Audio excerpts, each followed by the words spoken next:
ඒ අනුව ආණ්ඩුව මොකද කියන්නේ? තවදුරටත් ජනතාවට අයිති ෆ්‍රීකවන්සි පාවිච්චි කරලා පච කෙල්ල ජනතාව අන්දන්න ඉඩ ප්‍රස්තාව ලබා දෙනවද? ඒක ගැනත් හිතන්නේ මම නම් කියන්නේ රෙන්න රෙනාට සමාව දෙන එක අවුලක් නෑ කියලා. ඵලයක් වෙන්න. ඒ මොකේ? අයියගොර බොරුනිකා කියලා තමන්ගේ මහේකාව කම්බස් කරපු කුඩු දුමියට සමාව දුන්නා නම් ලාල් අයියට ඒ සමාව දෙන්න බැරි.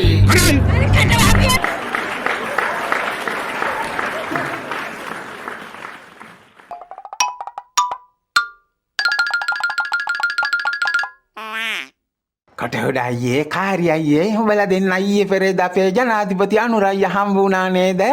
ඔව් කොහොමද මොකේ ප්‍රශ්නේ?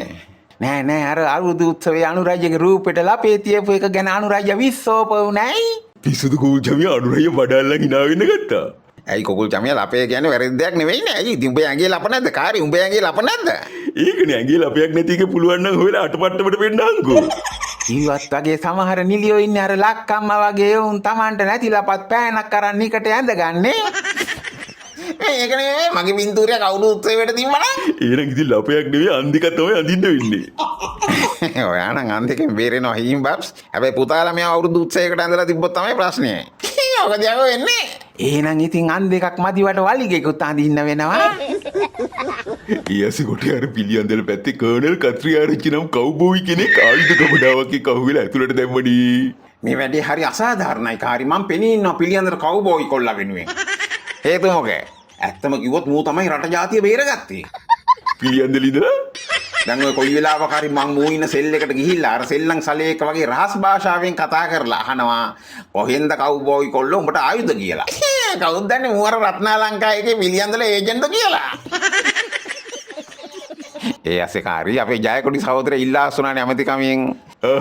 ඒකට අර පාදුක්ගේ පැත්තේ ජෝකර් කෙනෙක් කියන කතාව බලපන්. මරු මාරයි නියමයි එල කිරි එල පවුසි ආතල් පට්ටාත මරු මොකද හිතෙන්නේ මේ තමයි කුමාර ජයකොඩි රැක්ක මහ කුමාර ජය මතක තියාගන්න ගිය අවුරුද්දේ ජූනි මාසේ ඉඳන් මේ කතිකාව තියෙන්නේ අනුර කුමාර වතුරේ දඩ ආරක්ෂා කරපු මේ ගිය සතියේ පාර්ලිමේන්තුවේ විශ්වාස භංගේ 159 මහා පරිමාණයෙන් රැක්ක අමාත්‍යාංශ ලේකම්වරයා මොකද්ද මේක පාරට සහ ඇමතිවරයාට උනේ?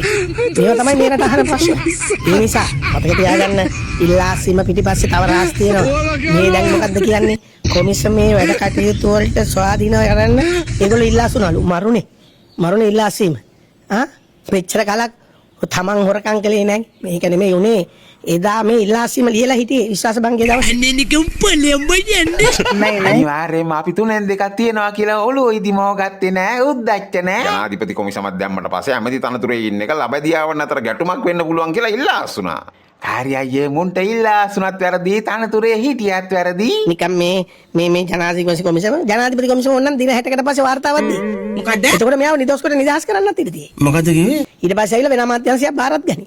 පිසු එහෙනම් පාදුක ජෝකර් දන්නේ නැති එකක් අපි කියන්නේ. අර හිටන් හුටන් දාපු පාස්කු දින ප්‍රහාරයේ ජනාධිපති කොමිසමෙන් හිටන් හුටන්ටම නියෝග කරා නොසැලකිලිමත් වීම නිසා කෝටි 10ක් වන්දි ගෙවන්න කියලා. ටිකක් ඉස්කෝලේ ගිහිල්ලා ඉගෙන ගන්නකො පාදුක්ගේ කවට අන්දරේ පූර්ණ බලති ජනාධිපති කොමිසමක් කියන්නේ මොකෑ කියලා.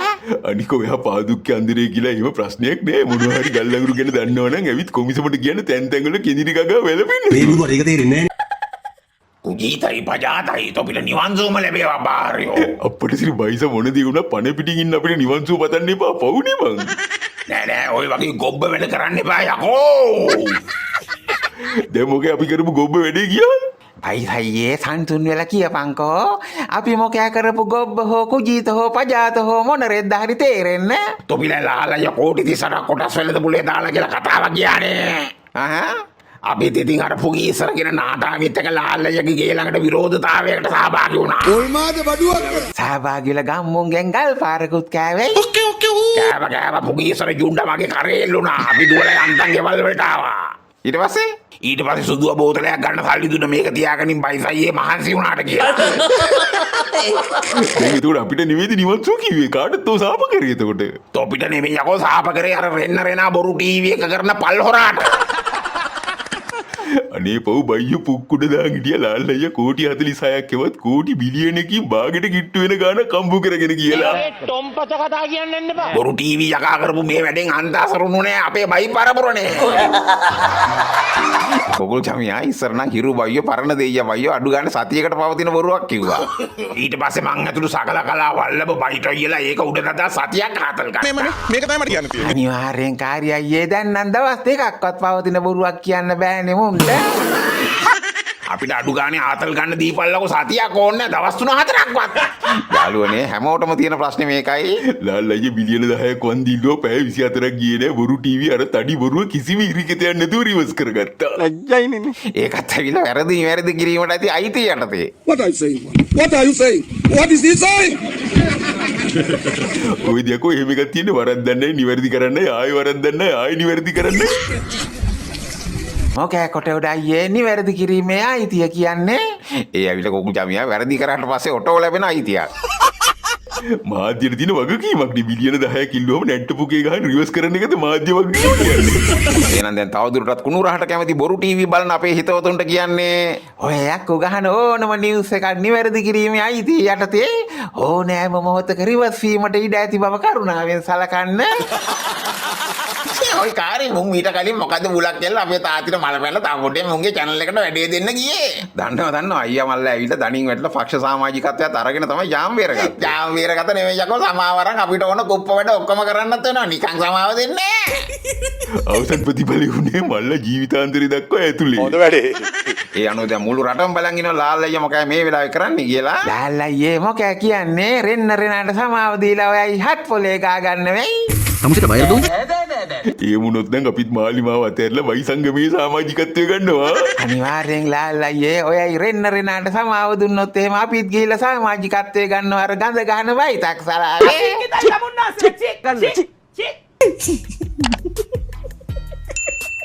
එනේ ඔය කාරි. ඒකට ඔයා තමයි අපේ බයි බොසා.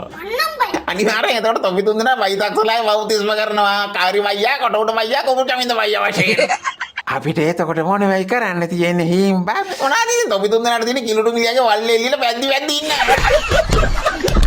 ලාල්ලයියේ ඕන් අපි තුන් දෙනා බේර ගන්න ඔය ඊට අවස්ථාව නොදැක්ක වගේ යන්න එපා ලාල් අයියේ. පොඩ්ඩක් ඉතින් පොඩ්ඩක් අපි ලාල්ලයියේ මේ සම්බන්ධව කතා කරන වල්ලයිමු.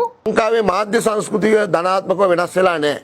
දේශපාලන සංස්කෘතිය විතරයි ධනාත්මකව වෙනස් වුනේ. මාධ්‍ය සංස්කෘතිය තාම පරණ කසිකබල් සංස්කෘතියක් තියෙන්නේ. හරිතු කරනවා. මේකේ ආණ්ඩුවට කඩ යන්න කියන එක නෙමෙයි. හොඳ දේ හොඳයි කියන්නත් ඕන. අඩුපාඩුව ඇත්තට කතා කරන්නත් ඕන. ජනතාවට අසත්‍ය ප්‍රකාශ කරන බොරු නිර්මාණය කරලා ප්‍රකාශ කරන රටක සංවර්ධනයකට දායක වෙන මාධ්‍ය අත්තරින්. ඒක තමයි උත්තරේ. දැන් මෙතනක් තියෙනවා අත්තරින්න ඕනේ මම හිතන්නේ. ඔව් තියෙනවා එකක් තියෙනවා. එකක් නම් තියෙනවාමයි. හරිද? ඒක අත්තරින්න ඕන. වහන්න මේ අනිත් channel බලන්න. අර වහලා දාන්න. ඒකත් ඒගොල්ලන්ට අපි කරන ජනතාව වශයෙන් කරන බලපෑමක්. හැබැයි ජනතාවත් ඉන්නවා කුණු රසමනේ යනවා. එතකොට මේව බලනවා. මේක බලනවා. කුණු රසමනේ යනවා. එතකොට මේක බලනවා. හරි? ඒ පච්චමයි කියන්නේ. ඕක කියලා හරියන්නේ ලාල් අයියේ අර බිලියන 10 ගැන අවධානය යොමු කරන්න. අනිවාර්යෙන්. අනික එන්තරවාසිය කියලා තියෙන වන්දි නොගෙවන්නේ නම් නඩු පවරනවා කියලා. නැතුව සමාවිල්ලුවම සියල්ල අකුල ගන්නවා කියලා නෑනේ. ඒ අනුව ආණ්ඩුව මොකද කියන්නේ? තවදුරටත් ජනතාවට අයිති ෆ්‍රීකවන්සි පාවිච්චි කරලා පච කෙල්ලලා ජනතාව වන්දන ඉඩ ප්‍රස්තාව ලබා දෙනවද? ඒක ගැනත් හිතන්නේ.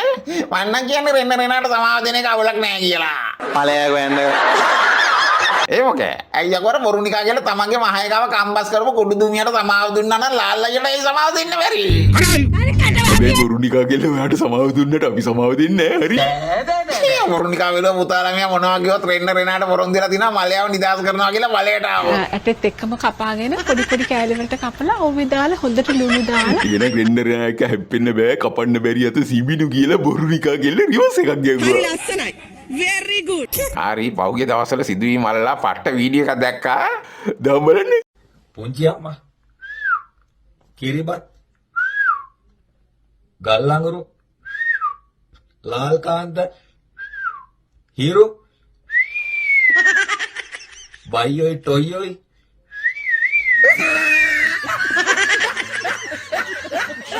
බිබි ඕව වැඩක් නෑ ඕව වැඩක් නෑ මට වෙච්ච අසාධාරණයකට කවුරුත් කතා කරන්න බෑ මට පාරි බැල යන්න බෑ අර පුගීසරගෙන ගොන්තඩිය පස්සේ ලාල්ලయ్య ගෙදරට ගිහලා නස්බුක් වෙච්ච එක ගැනද මේ ඔබ කියන්නේ? ඒක තමයි යකෝ ඔයි වයිස මං උට සාධාරණයක් ඉෂ්ට කරන්නද කරන්නකො ලොක්කා මයි බොක්කා රෙන්න රෙනාගේ ලනු කාලා පුගීසරයා උඹලා වගේ ගොම් බයියෝ රැලක් කරන් ගියානේ ලාල්ලయ్య ගේවටලන්න ඒමයි ගල් පාරවල් හිටන් කාලා ආපහු ආවේ කරන්න එපා පවුනේ. ඒකෙන් පස්සේ අපි වැඩි ආරක්ෂාවට ගිහලා පුගීසරයා වැල්ලිය සුපිරි ස්පොට් එකකට බයිස උඹට ඕන නම් එතනට යන්න පුළුවන් දැන් අනේ මාවත් අරින්නකො ලොක්කා කොහෙද ඔය කියන්නේ ස්පොට් එක තියෙන්නේ මම දන්න පුගීසරයා මේ වෙනකොට ඉන්නේ මල් කොට කලිසමකුත් ඇදගෙන තාප්පෙක වඩ වෙච්ච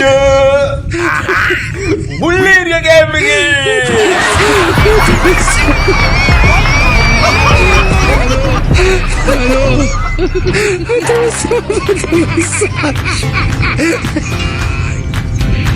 Hola, cabrón.